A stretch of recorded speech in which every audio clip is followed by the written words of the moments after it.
আইপিএলে ব্যাকআপ খেলোয়াড় হিসেবে সাকিবের সাথে যোগাযোগ করেছেন কলকাতা নাইট রাইডার্স। এরই মধ্যে কলকাতার হয়ে খেলার প্রস্তাব পেয়েছেন সাকিব। সুনীল নারায়ণের ইনজুরির কারণে এবার ব্যাকআপ হিসেবে সাকিবকে দলে নিতে চায় তারা। কলকাতার হয়ে ইতিমধ্যে খেলার প্রস্তাবও পেয়েছেন সাকিব। আর ইতিমধ্যে কলকাতা নাইট রাইডার্সের হয়ে খেলার উদ্দেশ্যে উড়াল দিয়েছেন এই অলরাউন্ডার।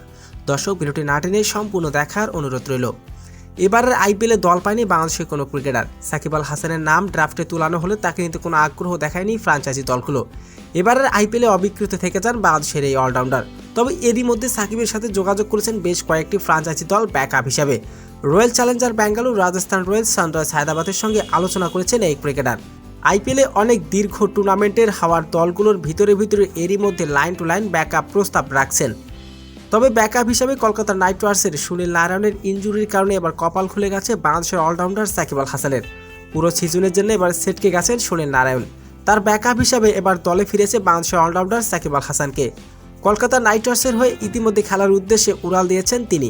তবে বাংলাদেশের এবার কপাল খুলে গেল সাকিব আল হাসানের। আর এবার কলকাতা নাইট রাইডার্সের হয়ে এবার মাঠ মাতাবেন সাকিব।